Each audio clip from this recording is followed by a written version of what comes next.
Home should be a sanctuary, a place where you feel safe, where you can lock the door and shut out the world. But what happens when the people standing on your doorstep don't take no for an answer? When they come not with paperwork and polite reminders, but with crowbars and threats? What happens when the people claiming authority have none at all? That's exactly what I faced the day two men, dressed like law enforcement, kicked in my front door, pinned me against a wall, and started tearing through my home like they owned it.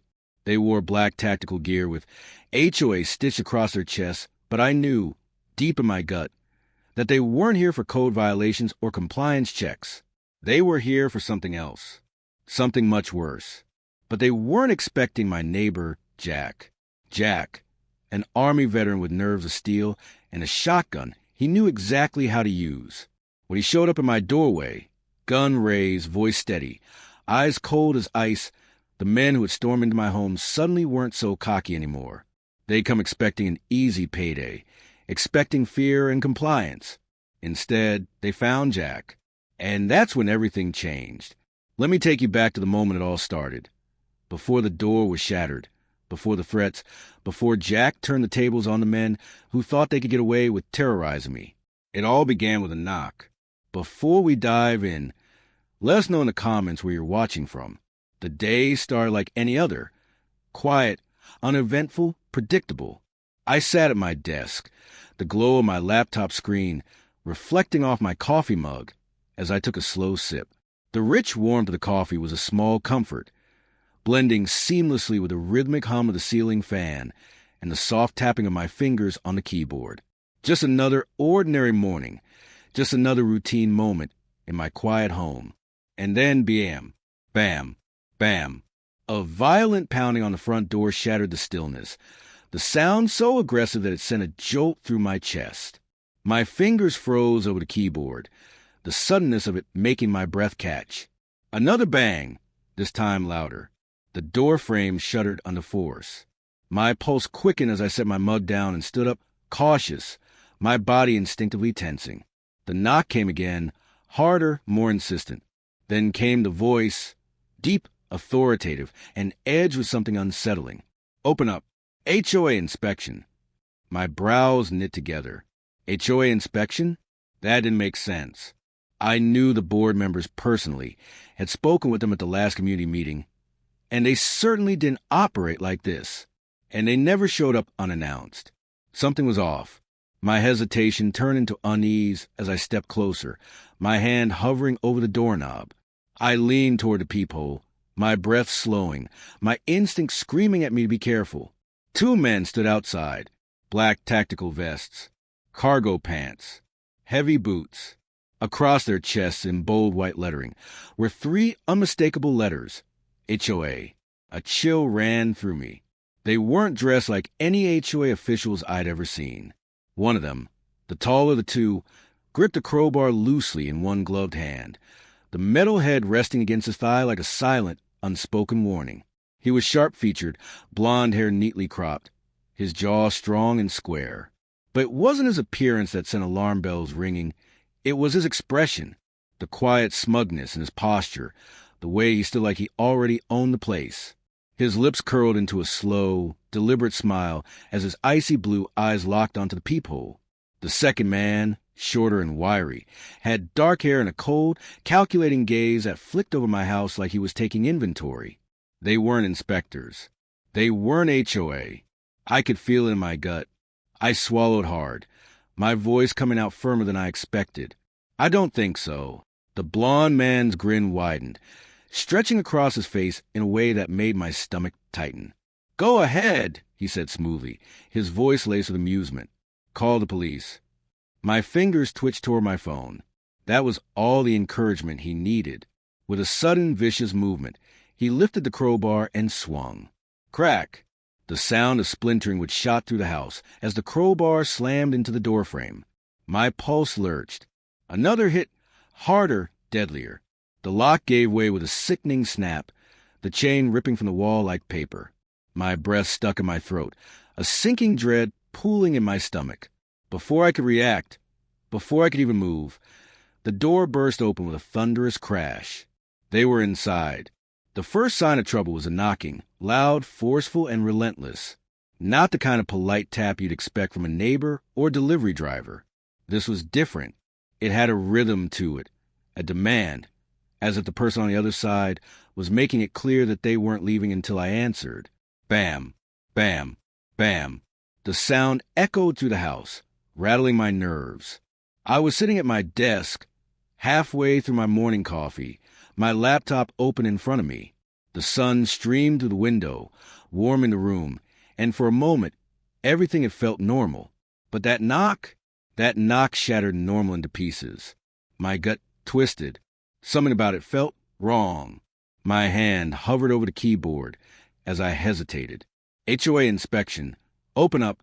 The voice was deep, edged with authority. But there was something off about it. The HOA never did inspections like this. I had spoken with the board members just a few weeks ago at a meeting, and none of them operated this way. No advance notice? No email? No letter?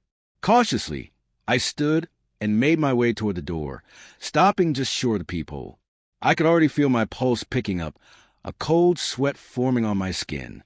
Slowly, I leaned forward and looked through the tiny glass lens.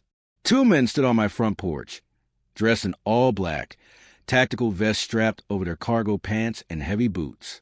Bold white letters spelled out HOA across their chests, but they looked nothing like the board members I knew. One of them, a tall, broad-shouldered man with short blonde hair and a square jaw, held a crowbar loosely in one hand, tapping it lightly against his thigh. His partner, shorter and wiry with dark close-cropped hair and cold, calculating eyes, stood just behind him, his posture stiff and controlled. My stomach twisted into knots. These men weren't here for an inspection. My hand hovered over the doorknob, my breath shallow. Every instinct in me screamed not to open it. Instead, I tightened my grip on my phone, my fingers moving toward the dial pad. 911 was only 3 numbers away. But before I could press a button, the blonde one grinned, a slow, deliberate thing that made my skin crawl. "Go ahead," he sneered. "Call whoever you want." Then he swung.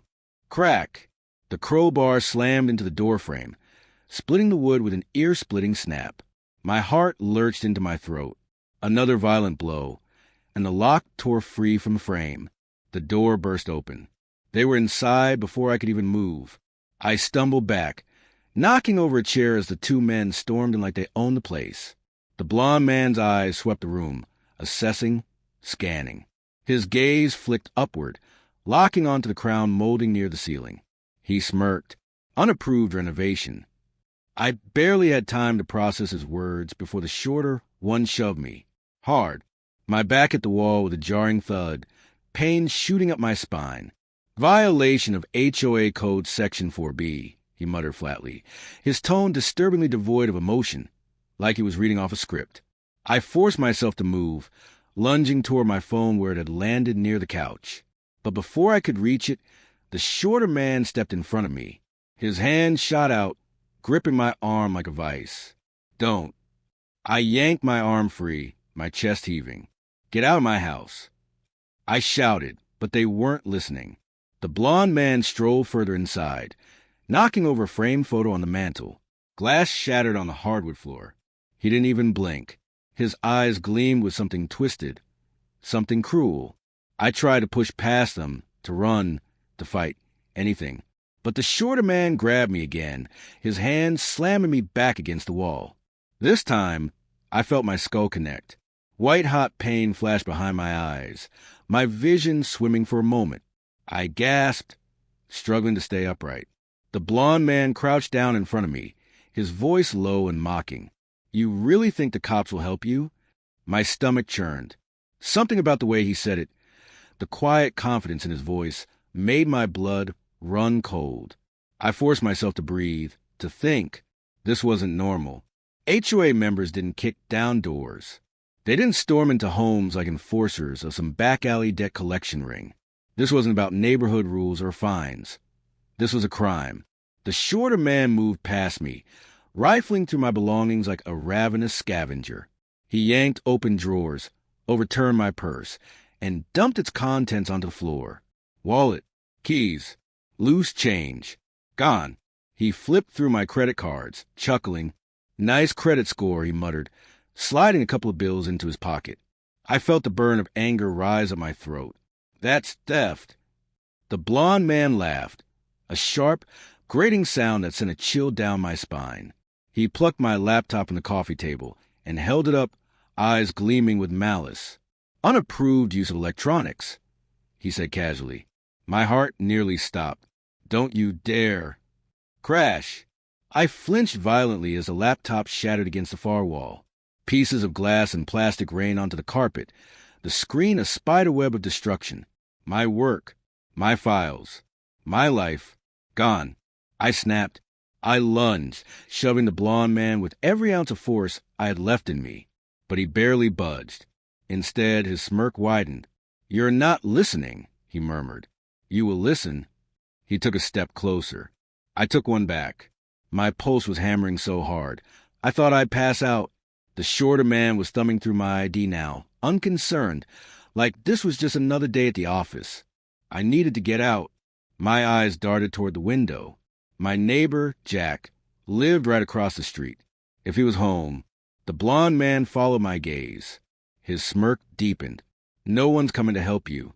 And then, just as he reached for me, click, a cold, unmistakable sound cut through the chaos. The sound of a shotgun being racked. The shift in the room was instant. Predatory arrogance replaced by rigid tension. The blond man's smirk flickered, his body stiffening as he turned toward the door. The shorter man's fingers twitched toward his jacket, eyes darting between me and the sound. They weren't afraid. Not yet, but they were cautious. Jack stood in the doorway, his shotgun leveled at the blond man's chest. He wasn't breathing hard. He wasn't yelling. He was just steady, his blue eyes sharp as broken glass. Didn't waver as he took a step forward. "Let her go." His voice was calm, deadly. The blond man let out a slow breath, his grip on the crowbar tightening. "You don't want to do this, old man." Jack tilted his head slightly, his gaze razor-sharp. "No." His finger rested just over the trigger, loose but deliberate. "See, I was just thinking the same thing about you." The room crackled with silence. The shorter man shifted slightly, angling toward the window, calculating an escape. Jack's head barely moved, but I saw it, that slight shift of weight in his stance, that quiet adjustment of his grip. He saw it too. "Try it," he warned, voice low. "See what happens." The shorter man stilled. The blond man's breathing deepened, his jaw flexing. His pride was fighting his instincts. He wasn't used to backing down. Jack took another step forward. 5 seconds. The blond man blinked. "What?" 4. The shorter man sucked in a sharp breath. His fingers curled into fists. 3. The blond man's lips parted, his breath suddenly audible. His weight shifted, but Jack didn't flinch. 2. The tension in the room was suffocating. Every muscle, every heartbeat coiled tighter. Then, with a sneer, the blond man raised his hands. "Slow, deliberate, easy," he muttered. The shorter man followed, lifted his hands just slightly, his lips pressed into a thin, furious line. Jack didn't blink, didn't relax, didn't lower the shotgun. "Now, get on the ground." The blond man hesitated, his nostrils flaring as his pride waged war with the cold, hard reality of the shotgun aimed at his chest. His hands were still raised, fingers twitching slightly, as if he was calculating the odds of lunging forward before Jack could pull the trigger. The shorter man, however, wasn't as bold. His knees hit the floor first, slow and controlled, his gaze flickering between his partner and Jack. The blond man's jaw clenched, his muscles coiled tight with frustration, but after a long charged moment, he finally dropped to his knees as well. Jack exhaled, not relief, not victory, just calculation. He stepped forward, his shotgun never wavering. The barrel now aimed just slightly downward. "Face down, hands behind your heads." The shorter man complied immediately, dropping to the floor and pressing his cheek against the hardwood. The blond man, however, took a beat longer, his teeth grinding audibly as he slowly leaned forward, the tension in his shoulders making it clear this was humiliating for him. His chest rose and fell sharply as his face finally met the floor. Jack stepped over him with calm, practiced ease, nudging the crowbar aside with the toe of his boot before speaking again. Now, you two are to stay put until the police get here. You so much as twitch, and I promise you, asterisk, you won't like what happens next. His voice was still low, steady, completely unaffected. It wasn't a threat. It was a statement. I pressed my hands against my chest, trying to slow my breathing. My legs felt weak beneath me, but I forced myself to stay standing. My heart was still racing, but for the first time since this nightmare began, I wasn't drowning in panic. Jack had control of the room. His gaze flicked toward me briefly, his blue eyes assessing sharp. Phone. It took me a second to process what he meant. My brain was still catching up, still reeling from the adrenaline. My hands fumbled as I reached for my phone. Fingers slick with sweat as I unlocked it. I struggled to press the numbers, my hands shaking so badly that I had to take a breath to steady them. 911. The line clicked. 911, what's your emergency? My voice was thin, breathless. 2 men broke into my house. I gasped. They said they were from the HOA, but my voice hitched. My knees nearly buckled. Jack was suddenly beside me, his hand firm on my elbow, grounding me. Take a breath, he murmured, his voice calm, solid. You're okay. I forced in a shaky breath, gripping the phone tighter. They broke my door down. They attacked me. They were stealing. The dispatcher's voice sharpened. Are they still in the house? My eyes flicked toward the 2 men lying face down on my floor, their bodies rigid with barely contained fury. The blond man's fists clenched behind his head. His breathing was slow and deep, but his muscles were tight, coiled. Waiting. Yes, I whispered. The dispatcher didn't hesitate. We're sending officers to your location now. Stay on the line. The faint sound of sirens, distant but unmistakable, began to rise through the night air. The blond man's jaw flexed, his lips curling as he muttered, You're making a mistake. Jack's grip on his shotgun shifted slightly, his finger hovering near the trigger. His gaze was locked onto the blond man, unreadable, unshaken. Funny, Jack said, voice like ice. I was thinking the same thing about you. The sound of approaching sirens grew louder, their piercing wails slicing to the tense silence hanging over the room. The blond man inhaled sharply, his chest expanding as his fingers twitched behind his head. His entire body radiated barely contained rage.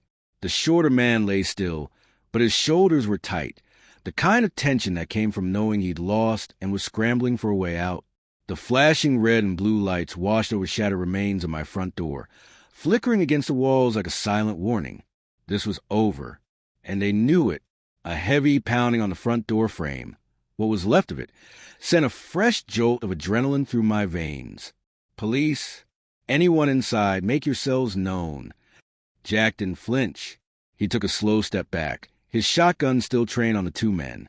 Come in, he called out, his voice steady, casual, like this was just another day, another problem handled. The front door burst open, and 2 officers rushed inside, weapons drawn. Their eyes darted across the chaotic scene, the shattered furniture, the broken glass, the 2 men lying face down on the floor. One officer, tall and broad-shouldered, immediately zeroed in on Jack, and the shotgun still in his grip. Dropped the weapon. Jack didn't move right away. His gaze lingered on the blond man for a fraction of a second longer before, with deliberate slowness, he lowered the shotgun. He didn't drop it. Instead, he set it gently on the floor, his expression unreadable. The officer nodded toward his partner, a shorter, stockier cop with sharp eyes. Cuff them. The moment the officer reached for the shorter man, he went stiff, his body tensing like a coiled spring. But he didn't fight. He knew better. His wrists were yanked behind his back, the cold metallic snap of handcuffs locking into place. The blond man, though, he wasn't going quietly. As the officer grabbed his arm, he jerked against the hold, twisting his head toward Jack, his lips curling into a sneer. You have no idea who you're dealing with. Jack's mouth twitched, not a smile, not amusement, something colder. No, he said quietly, his voice razor-sharp. You don't. The officer shoved him forward, forcing him toward the open door of the squad car. The blond man staggered slightly. But even as he was pressed against the vehicle, even as his hands were wrenched higher between his shoulder blades, he never stopped glaring at Jack. His fury burned in his ice-blue eyes, his chest heaving with rapid, angry breaths. "This isn't over," he spat, his voice seething with barely restrained rage. "You're going to regret this." Jack exhaled, slow and even. "I doubt it." The officer pushed the blond man's head down and shoved him into the back of the squad car. The door slammed shut with metallic finality. That was it. The shorter man was next. He didn't speak, didn't resist. He just lowered his head as a second officer guided him into the other police cruiser. His face was blank, but his posture was rigid. Then, just like that, the sirens cut out. The blue and red lights still flashed, illuminating the stunned faces of my neighbors, who had gathered on the sidewalks, whispering in hushed, nervous voices. Some were on their phones, likely spreading the news of what had just happened on our quiet little street. But I wasn't paying attention to them. My legs felt like lead, my body still trembling from the residual fear and adrenaline. I couldn't seem to breathe properly. And then Jack was there. His hand, rough, warm, steady, slid beneath my arm and pulled me to my feet. He wasn't gentle about it, but he didn't have to be. His grip was solid, reassuring. "You okay?" His voice was calm. Too calm, given everything that had just happened. I swallowed, forcing myself to meet his gaze. His eyes, that sharp, unshaken blue, held no fear. Just quiet certainty.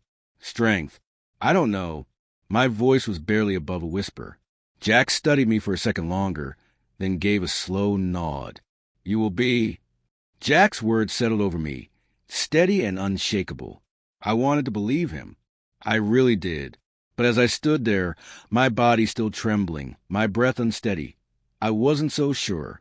The weight of everything that had happened was pressing down on me like a vice. The invasion, the threats, the helplessness. I had never felt so small, so powerless in my own home. But then I looked at the squad cars, at the two men sitting in the back seats, cuffed, humiliated, and defeated. They had come in here like they owned the place. They had mocked me, stolen from me, broken my things. They had made me believe that I had no control, that my life was something they could tear apart with nothing more than a crowbar and a sneer. And now, they were the ones with no control. I exhaled, slow and measured, testing the air, testing my own strength. My hands were still shaking, but there was something else there now. Something beneath the fear, beneath the exhaustion. Rage. Jack must have seen it, because his lips twitched slightly, not a full smile, but something close. He nodded once, then turned his attention to the broken door. "We should get that fixed," he said simply. I let out a shaky laugh. It sounded wrong, too raw, too jagged, but it was something. "Yeah," I murmured. "Probably." Jack crouched down and ran his fingers along the splintered wood, his gaze sharp and assessing. But his expression shifted slightly, a flicker of something colder, something calculating. "This wasn't random," he said after a moment. The air in my lungs froze. "What?" Jack stood up slowly, dusting off his hands as he turned back to me. "They weren't just trying to scare you. They were looking for something." A chill rolled down my spine. I hadn't thought of that. My focus had been on surviving, on making it through the attack. I hadn't considered why they had really come in the first place. "They trashed the place," I murmured, looking around to destruction. "But they weren't ransacking things, not really." Jack nodded. "They had a plan." His voice was quiet but firm. "And they knew you'd be home." A fresh wave of unease slithered through me. He was right. They hadn't just broken in and taken what they wanted. They had been deliberate. They had been waiting for me. I swallowed hard. "You think they'll come back?" Jack's gaze didn't waver. "If they didn't find what they were looking for?" A long pause. "Yeah, I do." I sucked in a sharp breath, my pulse kicking up again. My first instinct was to deny it, to tell myself that this was over, that the cops would handle it, that I was safe. But deep down, I knew better. Jack must have seen the shift in my expression, because his gaze hardened, his posture straightening slightly. You might want to stay somewhere else for a while. I clenched my jaw. No. Jack lifted an eyebrow. I swallowed the lump in my throat. I'm not running. Something flickered in his eyes. Not quite approval, not quite surprise, but it was enough to make the corner of his mouth twitch slightly. He nodded, then lock your doors. His voice was steady, but his meaning was clear. Be ready. Jack turned, stepping onto the porch, but he didn't leave right away. Instead, he stood there, staring down the street, his sharp blue gaze scanning the darkness like he was expecting something or someone to be there. His body was relaxed, but I knew better. Jack was waiting, watching. Finally, after a long moment, he glanced back at me. His lips quirked into a slight, knowing smirk. I'm next door if you need anything. And with that, he disappeared into the night. Jack's figure faded into the shadows as he walked back to his house, his steps slow, deliberate, like a man who had walked through hell before and knew exactly how to get back. I stood frozen on my porch, arms wrapped around myself, the night air settling heavy against my skin. The street was quiet now, but I could still feel the weight of 100 eyes peering at me from behind drawn curtains. The neighborhood had seen everything. A few people still lingered at the edge of their driveways, pretending to check their mail or water their lawns at nearly midnight. Their faces were pale, tight with barely disguised concern, or was it curiosity? I met Mrs. Garrison's gaze across the street, her little dog trembling in her arms. She opened her mouth like she wanted to say something, but then she just clutched the dog closer and disappeared into her house. The others followed. One by one, the lights flicked off. Doors shut. Curtains fell back into place. By the time I turned back to my house, I was alone. Or, at least, I should have been. The front door was still broken, though it splintered where they'd kicked it in. Glass from the shattered vase glittered on the floor. My overturned furniture cast an eerie half-shadows from the porch light. It looked like a war zone. And yet, it wasn't a mess that made my skin prickle. It was a silence. I stepped inside, my pulse still too fast, too erratic. The air was thick with something invisible, something left behind. A warning, a promise, a challenge. Jack was right. This wasn't over. I bent down, my fingers tightening around the crowbar they had left on my living room floor. The metal was cold, heavier than I expected. I ran my thumb along the worn grip, the scuffed edges. This thing had been used before, not just on my door, but on others. How many houses had this thing broken into? How many people had been left shaken in its wake? I took a slow, steady breath, then walked out the side of the house where my trash bin sat. Lifting the lid, I tossed the crowbar inside. The metal clanged against the plastic, sharp and final. I wasn't keeping their weapon. I wasn't keeping anything of theirs. I turned back to the house, my gaze landing on my broken door. I'd have to call someone in the morning, get it fixed, maybe replace the locks, maybe install security cameras, maybe get a shotgun of my own. The thought should have scared me. It didn't, because tonight had changed something. I had been afraid. I had been helpless. But not anymore. Jack had walked into my house with his shotgun leveled, his voice steady as stone, his finger on the trigger. He had dared them to make a move, and they hadn't, because they knew Jack wasn't afraid of them. And maybe now neither was I. The next morning, I woke up to the sound of my phone vibrating on the nightstand. For a split second, I didn't recognize the number. Then my breath caught in my throat. Unknown caller. My fingers hovered over the screen before I answered. Hello? Silence. Not total silence. Just the kind where you know someone's on the other end, listening, waiting, testing you.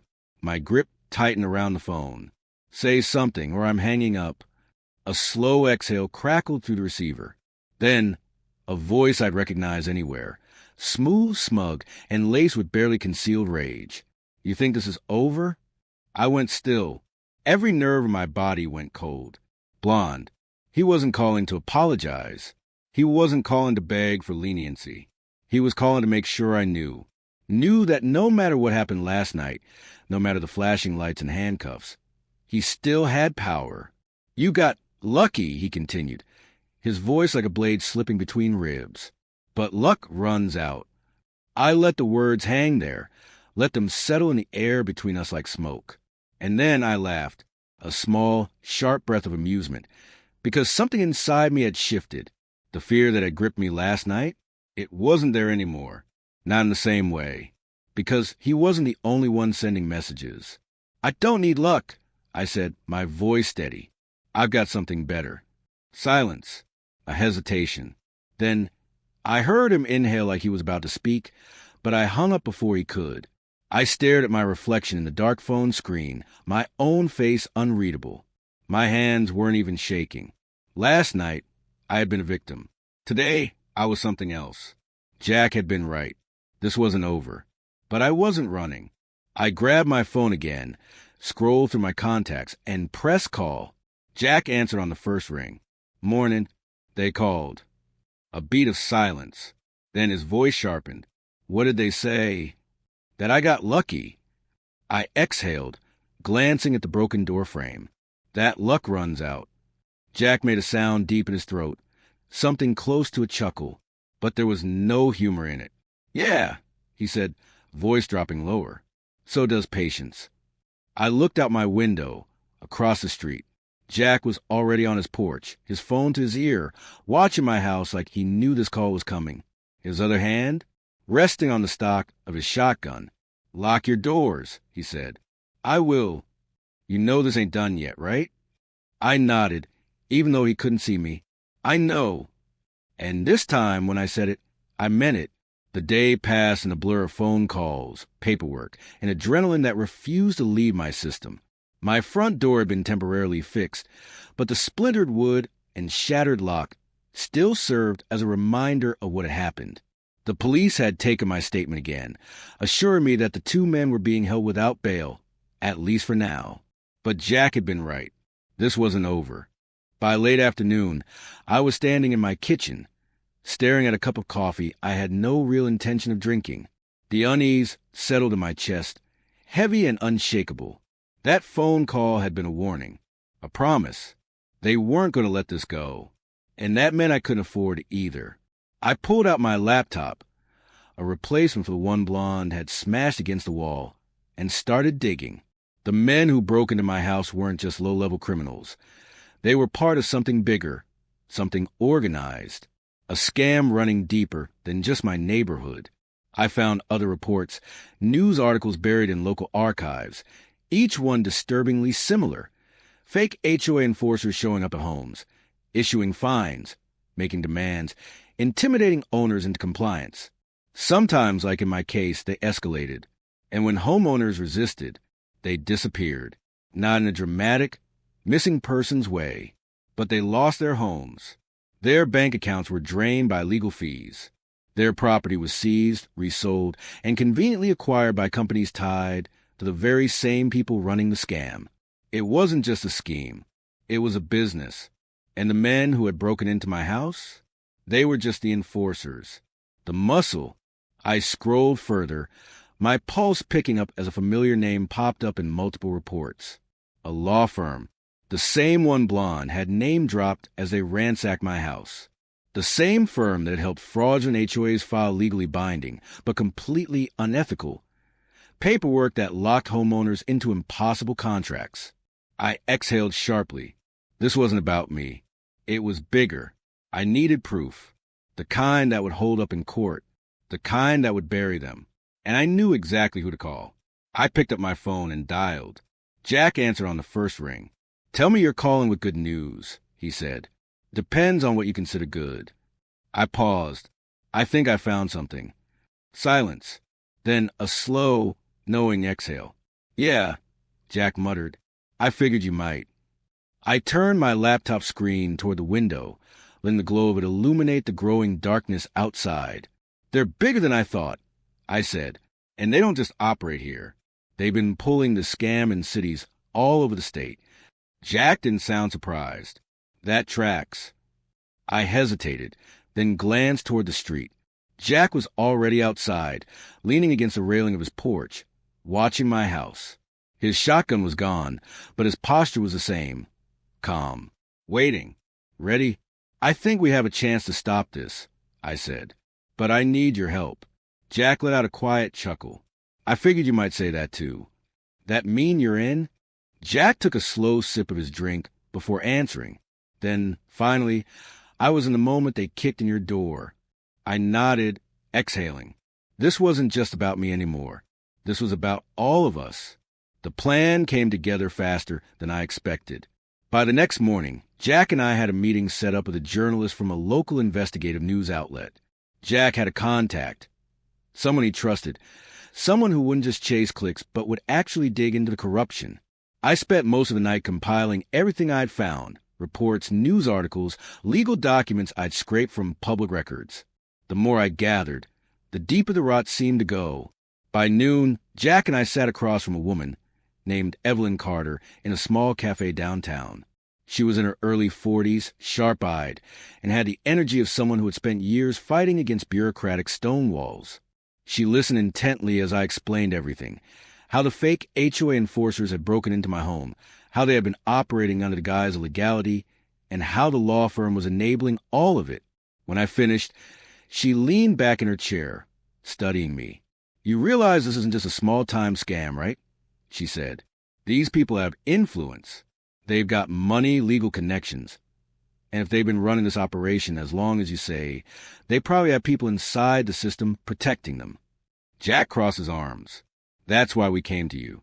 Evelyn tapped a pen against the table, her brow furrowed in thought. "You're not the first person to bring me a story like this," she admitted.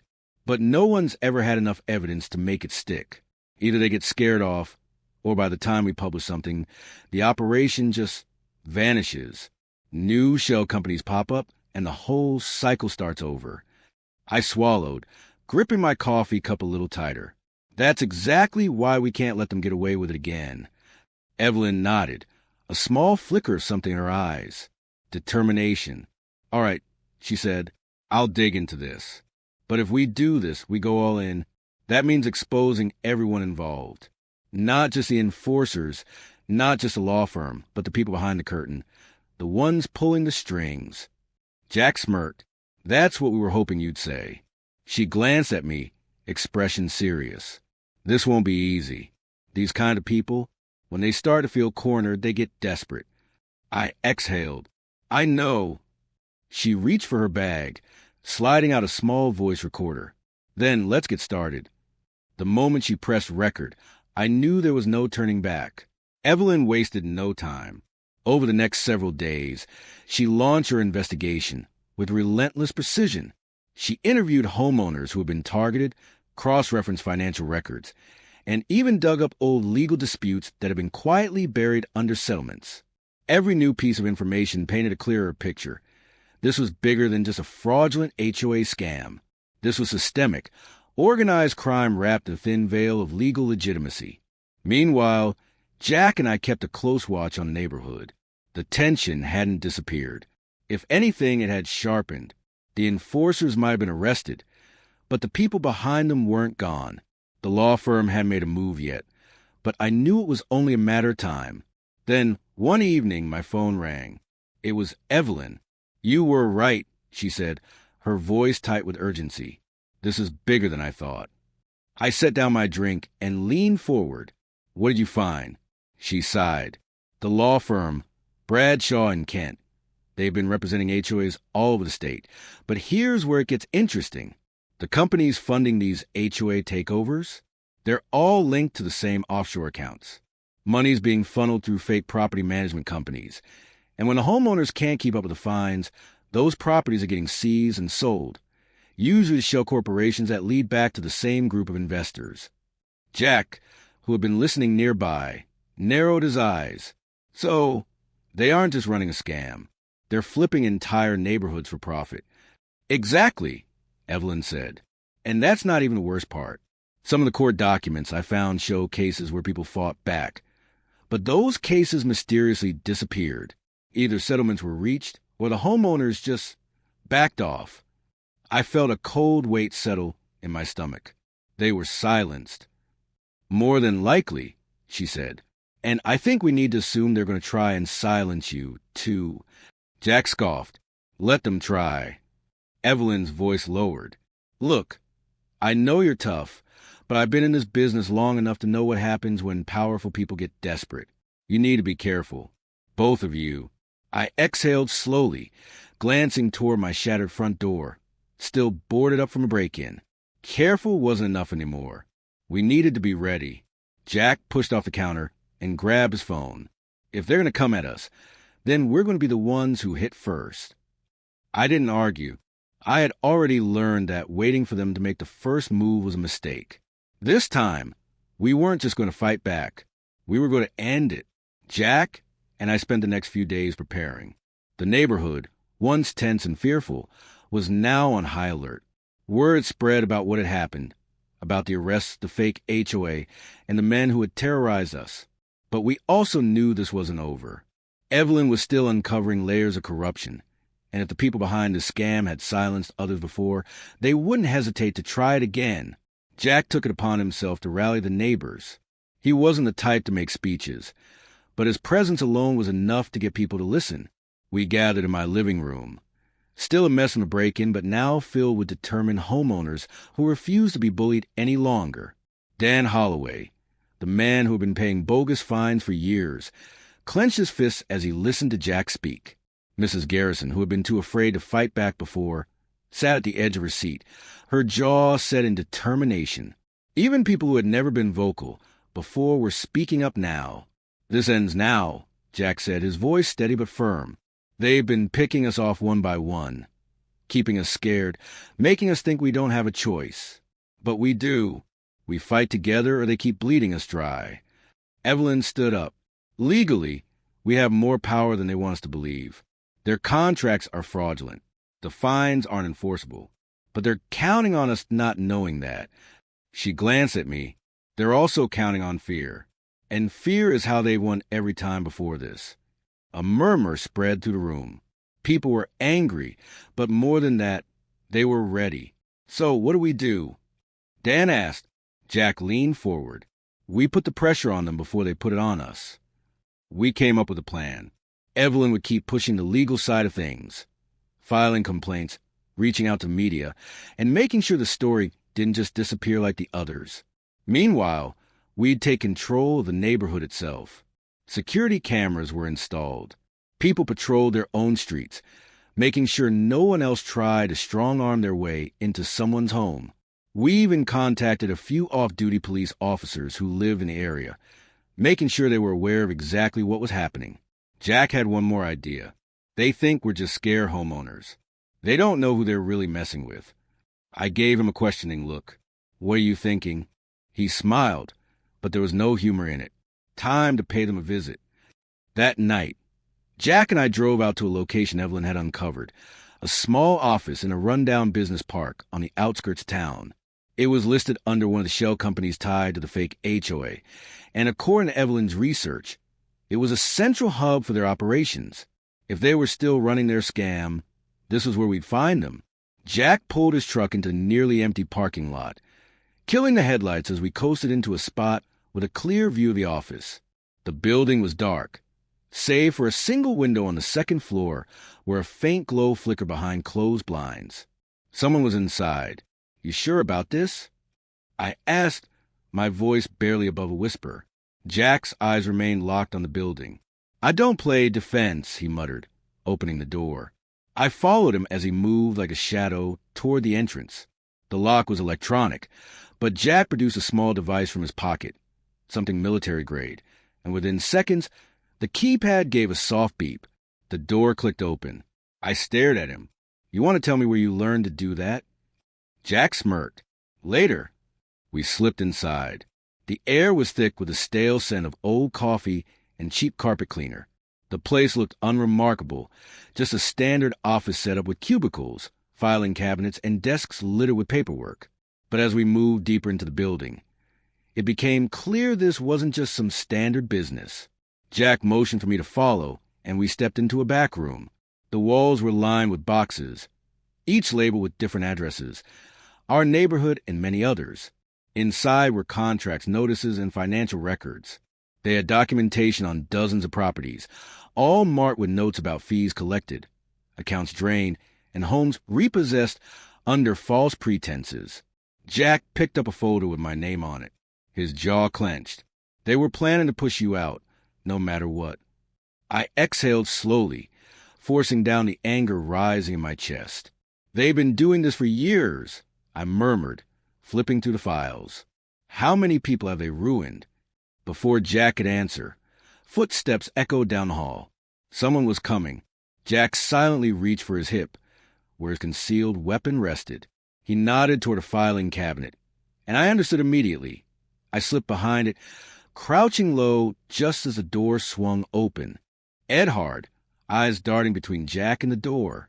I could see the panic setting in, the realization that he was trapped. His fingers twitched as if debating whether to make a run for it. Jack noticed, too. He tilted his head slightly, his expression unreadable. "Go ahead," Jack said, his voice eerily calm. "Try it." The man hesitated, his breath quickening. I don't know what you think is happening here," he stammered. "This is a legal operation." Jack raised an eyebrow. "Legal? Breaking into homes?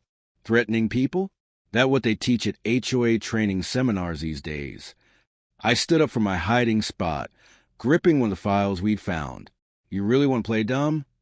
I asked, stepping toward him. I flipped the file open and let the pages fan out. You got a whole list of homeowners marked for compliance action. Half these names belong to people who've already lost their homes. Your legal operation has ruined lives. The man's jaw tightened, his body rigid with tension. "Look, I don't make the decisions," he said, voice laced with desperation. "I just handle the paperwork." Jack sighed, shaking his head. "See, that's where you're wrong. You're part of this. That makes you responsible." The man opened his mouth to argue, but before he could speak, another voice cut through the room. "I'd listen to him if I were you." A figure stepped into the doorway. I felt the air leave my lungs. It was him, the blonde enforcer, the same smug face, the same cruel smirk. He wasn't wearing tactical gear this time, just a dark button-up with the sleeves rolled to his elbows, but the danger in his posture hadn't changed. His blue eyes gleamed as they flicked between Jack and me, and he exhaled through his nose in amusement. "You've been busy," he mused, shoving his hands into his pockets. "I have to admit, I'm impressed." Jack didn't move, didn't blink. His entire body was coiled, every muscle primed like a loaded spring. "You should have stayed gone," he said quietly. The blond man's smirk widened. "And miss all the fun?" His eyes settled on me, and a slow chuckle rumbled from his chest. "You really should have taken our first offer. Would have saved you a lot of trouble." A sharp pressure built in my chest, but I didn't let it show. "Funny," I said, stepping closer to Jack. "I was about to say the same thing to you." The air crackled with tension. Then everything exploded at once. The blond man moved first, his hand shot to his waist, and in the blink of an eye, something gleamed in the dim light. A weapon. My heart stuttered, but before I could even react, Jack was already in motion. A deafening boom shattered the air. Jack fired. The blond man barely had time to curse as he dove sideways, knocking over a chair as he hit the ground. The bullet buried itself into the drywall behind him, sending a spray of dust and plaster into the air.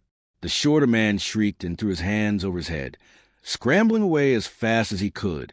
Jack didn't hesitate. He stepped forward, shotgun leveled. "Don't," he warned, voice low and deadly. "You move again, I won't miss." The blond man groaned, rolling onto his side, his hand hovering near his belt. I saw the glint of metal, the telltale shape of a handgun. He still thought he had a chance. I reacted on instinct. Before he could reach for it, I kicked out, my foot connected with his wrist hard enough to send the weapon skidding across the floor. He grunted in pain, clutching his arm, but his expression quickly twisted into something dark and hateful. "You're making a mistake," he snarled. Jack let out a humorless chuckle. "Pretty sure the only mistake here was you thinking you had the upper hand." The sound of sirens cut through the tension, rising over the pounding in my chest. The blond man's face twitched, his breath coming faster. He knew what was coming. Jack smirked. "Yeah, you hear that? That's the sound of your operation crashing down." The front door slammed open, and a wave of officers poured in, weapons drawn, shouting orders. The shorter man immediately threw himself on the floor, hands behind his head, babbling about how he didn't want any trouble. But the blond man, he glared at Jack, at me, his jaw clenched so tight it looked like he might crack a tooth. "This isn't over," he said quietly, his voice vibrating with barely restrained fury. Jack tilted his head slightly, considering. Then, with the kind of lazy confidence that only came from knowing you had won, he said, "Yeah, it is." The officers swarmed in, cuffing both men and hauling them to their feet. The blond man never took his eyes off us as they dragged him outside. His stare burned with unspoken promises, threats that he couldn't voice now but would never forget. And I didn't care. For the first time in weeks, I felt the weight lift. The fight wasn't over. Not entirely. There would be court dates, investigations, maybe even more retaliation from the people pulling the strings behind this scam. But the ones who had terrorized me, the ones who had broken into my home, torn through my belongings, and thought they could get away with it, they were done. And if anyone else tried, Jack and I would be ready. The days that followed were a blur of police statements, paperwork, and cautious relief. The story spread to the neighborhood like wildfire. People whispered about the armed intruders, about how they had claimed to be from HOA, about how they had stormed into my house like they owned it. But more than anything, people whispered about Jack. Jack, the quiet, gruff man who rarely spoke more than a few words at the HOA meetings, who mostly kept himself except for the occasional wave from his porch. Jack, who had walked into my house, shotgun in hand, and handled the situation without so much as breaking a sweat. I heard his name in murmurs from across lawns and sidewalks, spoken in hushed tones at the local diner. The neighborhood had always thought him as a mystery. Now, they were looking at him with a mixture of awe and curiosity. "Did you hear?" He didn't even hesitate. I always thought he was just some old vet with too much time on his hands. He saved her life. They weren't wrong. The day after the break-in, Jack was back on his porch like nothing had happened. He sat in his usual spot, a beer in one hand, the shotgun resting casually against the railing beside him. It wasn't a statement. It was a warning. When I finally gathered the nerve to walk over, he barely glanced up, his sharp blue eyes scanning the street. "Looks like you made the news," I said, holding up my phone. The local station had run the story. Fake HOA scammers busted after attempted break-in. A grainy security camera still of the two men being hauled away in cuffs was plastered beneath the headline. Jack took a slow sip of his beer and smirked. "Better hope they don't put me on the HOA board," he muttered. For the first time in weeks, I laughed. A real, genuine laugh. It felt good. Jack's smirk widened just slightly. Then, without looking at me, he said, "You good?" I thought about the broken door, the shattered furniture, the fear that had wrapped around my chest like a vice. I thought about how, for the first time in weeks, that fear was starting to fade. I nodded. "Yeah," I said, "I think I will be." Jack nodded once, as if that was the only answer that mattered. The neighborhood was watching us. I realized, from windows, from porches, from behind fences. They saw Jack. They saw me. They saw the way the two of us sat side by side, easy, relaxed, ready. And if anyone else got any ideas, well, they'd think twice. In the weeks that followed, things started to return to normal, at least on the surface. My door was replaced, the shattered glass cleaned up, and the insurance company did their best to make me whole again. But something had shifted in the neighborhood. People were more alert now, more cautious. They paid closer attention to who was coming and going, who belonged and who didn't. And most of all, they paid attention to Jack. The fake HOA scammers had been taken down, but something told me this wasn't over. Not really. There would always be people like them. Con men who thrived on intimidation, who preyed on fear. They counted on people folding, on people being too scared to fight back. But they had miscalculated, because I wasn't scared anymore. One evening, as the sun dipped low over the rooftops, I stood on my porch, watching the street. Jack was across the way, sitting in his usual spot, a cold beer in one hand, his shotgun resting casually beside him. His eyes flicked to mine, sharp and knowing. He lifted his beer slightly in a silent salute. I smirked and nodded back. The message was clear. We were ready.